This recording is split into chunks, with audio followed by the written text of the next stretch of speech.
Good afternoon. Get some Palo Santo going. I see we got one person in here already. Hello. Hello, hello, hello. Hello, hello. Hey, hello, hello. Help with the grounding and the purification in the space. Hope y'all are doing well. I am not going to be before y'all long, but welcome to the very first live episode of Soul Food Sundays. I'm gonna get my blankets and cover up the bottom portion of me because it is cool. The temperature has dropped where I am. I hope y'all are well. If the message that's coming forward does not find you well, I hope that it leaves you well. It's been a while. I've been wanting to switch up the format for Turquoise Majesty for a while. So here we are. Make sure to say hello in the chat so that I can say hello back and know who I'm speaking to. And let's see. Let me turn the live chat on just in case anybody wants to say anything. Just saw 1, 2, 3 on the timer as we as a collective are definitely moving forward.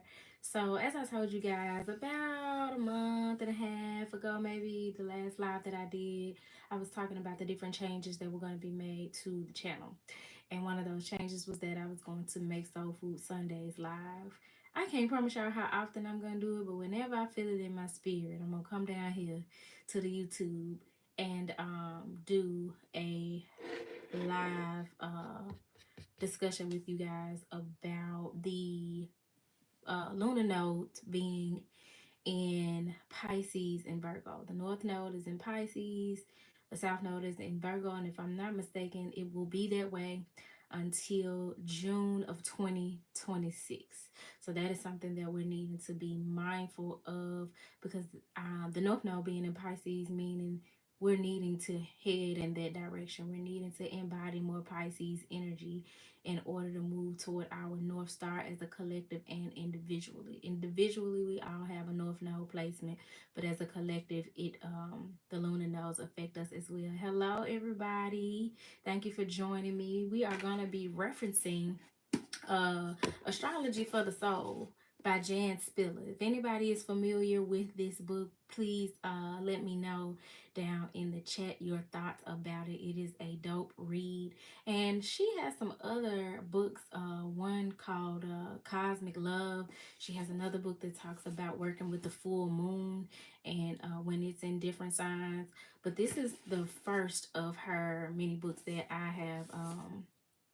I'm going to be tapping into. So we're going to be referencing this one as we talk about the things that are important for us to keep in mind as we're being called to unveil hidden gifts and talents. I don't know about y'all, but here lately my interests have not only changed but expanded in terms of my gifts and talents. I am heavily into painting lately. It's become a favorite pastime. I have decided that I am going to share my paintings with the collective more often, as well as my poetry. And I have written poetry since I was a kid, but hadn't been big on really sharing it with people. In this chapter of my life, I'm definitely going to be sharing it because our creative gifts and our creative expression, our creative output is designed to help other people. It ain't just for us. Hello, Emma, Margaret, how are you today? Thank you for joining me for Soul Food Sundays. So we're gonna tap right into it, you guys. With a few things or attributes that we need to develop in order to um, help us uncover our hidden gifts and our talents. I am wonderful. I have not one complaint, excited about connecting with you guys in the moment. So we're going to get right into it. And the first thing that we're being advised to do to help us uncover our and uncover our hidden gifts and talents is to be non-judgmental.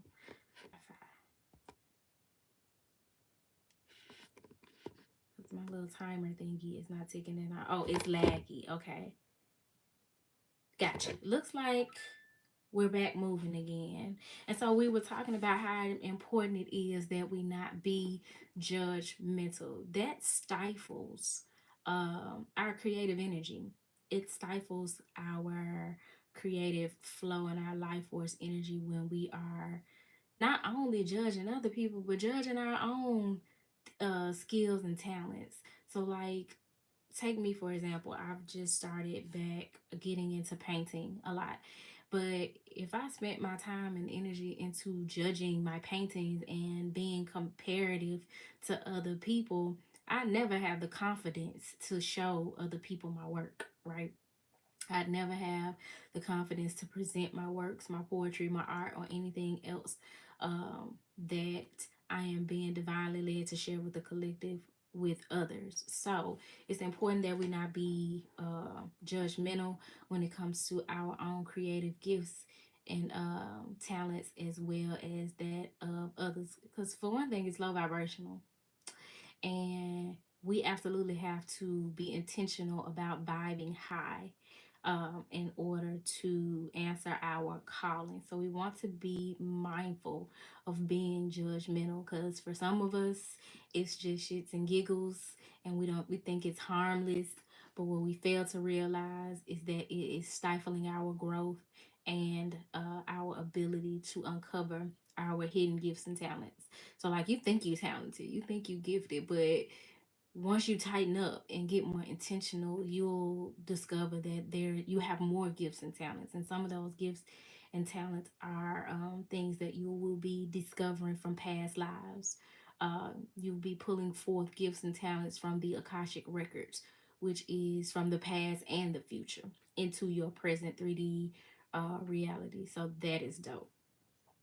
We're also needing to have compassion. We are definitely living in a day and time where there's lots going on, and everybody got something going on. Um, in their personal narrative that is not necessarily ideal. And so we're needing to have compassion for one another and also have compassion for ourselves. And in that having compassion, we're tapping into our empathic nature, our ability to see that someone else has something going on, maybe uncomfortable or have some chaos going on um, in their narrative, and we feel for them. You know, we offer to help, or we aren't judgmental because we understand what they're going through to some degree. We tap into that humanness that we have in common. So it's important that we have compassion on our journey of discovery so that we are better able to uncover hidden gifts and talents. One thing compassion does is allow us to see that we're a lot more alike um, than we are different. And when that's the case, you can also see that what another person is capable of, you also have the capacity. You are a limitless being, right? You take the limits off, you take the blindfold off, and see that we're all a lot more like in both positive and not so positive ways. So we definitely want to make sure that we have compassion and develop that attribute, and surrender our anxiety to a higher power. I always look at anxiety and depression as depression being when we are too focused on the past and out of balance, and anxiety being when we're too focused on the future and we're out of balance. And so this speaking to surrendering our anxiety to a higher power is trusting that God dwells within us and around us, and that God within us and the God around us has the capacity to handle all of our cares, to make sure that we're safe and secure, and surrender those thoughts and feelings about the future, that stress and anxiety about the future to that higher power, because ultimately God is in control. That higher power is in control. And if you trust God, like you say you trust God, then you have to trust the process. You have to trust or embody what's called pronoia, that all things are working for your good, instead of paranoia, where you are in fear that things are working against you, that people are working against you. So definitely want to embody the energy of pronoia and surrender to a higher power, and surrender your gifts and talents to a higher power, how you use them.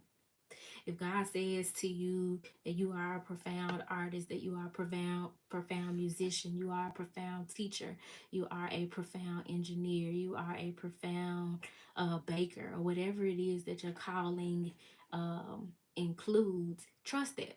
Trust that, step out on faith, and put yourself out there and surrender the outcomes to a higher power, because God can work that thing out in your favor in ways that you wouldn't possibly imagine. Just saw 11:11. In order to manifest the best possible outcome, in the true energy of the angel number 11:11, you have to surrender to a higher power.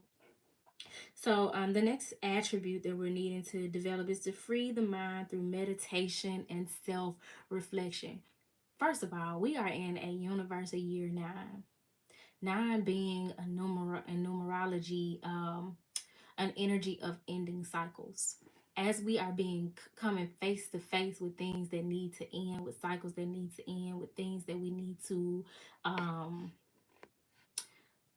tie a bow on, or tying loose ends, like, you cannot be distracting yourself. You have to find you some form of mindfulness and stillness and self-reflection.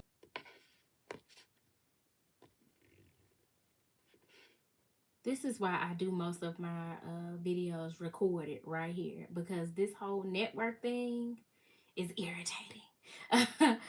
But moving forward, yeah, meditation and self-reflection. We have to have those moments of stillness, and those moments of just being intentional about going within and not being distracted, not focusing on everything that's going on outside of us, but what's going on within us, and what messages are coming to us. And that is going to help us better discover those hidden gifts and talents when we quiet the noise around us and listen to the voice within us, listen to our own internal guidance system. Our own internal GPS will show us what we're being led to next. You will be so surprised at what it is that you're being led to explore, try for the first time, that you are good at, not just good at, but great at. And it's that nudging feeling within you that's leading you to it, or else you would have never done it. I was watching something yesterday, and they were talking about the name most used for God by people unknowingly is something. You know how we say, something told me to grab my jacket earlier and I didn't, and now it's cool outside and I wish I had grabbed my jacket, or something told me to make a left instead of a right. That same something is God telling you and leading you in the direction that you need to go to discover your hidden gifts and talents. So don't take that something for granted. Listen to your intuition as it is leading you in the right direction. Um, we're needing to focus on the spiritual pathway, not so much focus on what's going on in the world, politics, and what's going on love and hip hop and bad girls, what's going on Zeus and at the job, and all these external things that are going on, but being able to focus on um, your spiritual journey, your spiritual connection, your connection with your team, a lot, your ancestors and your spirit guides, your gifts and talents, your spiritual gifts like clairvoyance and clairaudience, and um, whatever it is within you that can be used to help raise your own vibration and the vibration of the collective. That is your main priority right now. That is our main or to be our main focus. And when you do that, you're going to begin to discover more gifts and talents. You're going to begin to discover that you have the gift of being able to do things that you never imagined you were good at doing. Also, we're needing to trust in positive outcomes.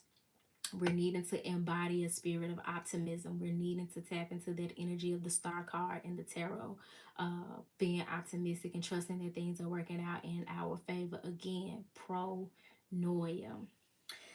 You're also wanting to acknowledge your connection with the universe. So I strongly advise that you work with your crown chakra. The crown chakra being represented by the colors white and violet.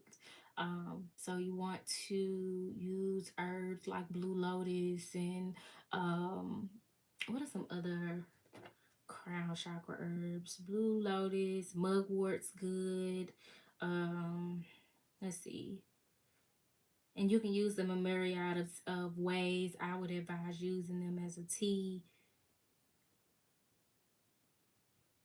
but they would better help you to connect with the energy of the universe and the messages that are coming through. Frankincense, ashwagandha is good for working with the crown chakra, sage, tulsi, rose. I've worked quite a bit with the energy of the rose as well. So you can make a rose tea or you can burn rose incense. But working with those, the consciousness of those herbs and those plants will help you to better heal and align your crown chakra, and therefore you'll be able to acknowledge your connection with the universe and the messages that are coming forward from the cosmos, from your ancestors, from your spirit guides, from the divine, from your higher self, or as it is known in African traditional religions, your ori. And welcome change. For so many of us, we're so used to things being the way they are, and we get frustrated when change is being called for from us, or when we're being called to surrender to the changes that are taking place. But, baby, listen, we are in a time of um, increased, profound change. So it behooves all of us to get comfortable with it, to open up to it, to welcome it, to be adaptable and flexible, and to be aware of the change that is being called forth from us, but also going on. Around us. You want to welcome change instead of resisting it, because that resistance it contributes more to the anxiety, it contributes more to the dis-ease in your body and sickness, it contributes to mental health crisis and emotional crisis. So you definitely want to shift your mindset around the different changes that are taking place and that need to take place on a collective and a individual scale. Again, numerologically, we are in a universal 9 year. So that means some things are having to end so that some new things, habits, trajectories can be set forth. We're moving, 2026, we'll be moving into a universal 1 year. That's all about new beginnings. That's all about being sovereign. It's all about individuality. Um, and so the things that you're experiencing you now in your on your journey and in your life are preparing you, have been preparing you for this new beginning. So I hope that this message found y'all well. I'm more prone to the live format so that I'm able to connect with you guys. If you have questions, you're more than welcome to put them in the chat. Um, but we will definitely do this more often. And next time we will be discovering tendencies that need to be left behind. So, excuse me, here today we talked about what we need to develop, the attributes that we need to develop in order to help uncover hidden gifts and talents. But next time, whenever that will be, we'll be working on tendencies to leave behind so that we can reduce the influence of those tendencies and help make life easier and more enjoyable. So again, if you take nothing else from our time here together today, is that you need to welcome change, because on a day-to-day basis, you're going to be coming more and more into an awareness of what is and or needs to change in your life. So yeah, y'all, I hope the message found you well. If it did not find you well, I hope that it leaves you well. If you are in need of a personal tarot oracle reading, feel free to email me at turquoisemajesty@gmail.com. Don't forget to like, comment, and subscribe. If you are local in the Mid-South area, you can catch me at various events throughout the city of Memphis this month of April. I'll be doing, let's see what I got scheduled. A Day at Witch's Way, which is being brought to you by Paradox at Pico and the Sanctuary of Memphis. That event is going to be on Sunday, April 13th on the parking lot of Paradox at Pico. If you're interested, it's a vendor market with various metaphysical practitioners and different oddities and art enthusiast.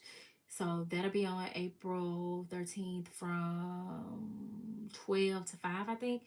The flyer is on my Instagram page. I'm also going to post it here on the community board. And at the end of the month, the 26th and 27th, I will be set up at the Memphis Oddities Expo at the Pipkin Building. So that's a Saturday and Sunday. I forgot the time, but it's pretty much an all-day event. So I'll post the flyers and detailed information about that as well. But yeah, tell your people about what's going on over here at Turquoise Majesty. And until next time, y'all. Peace.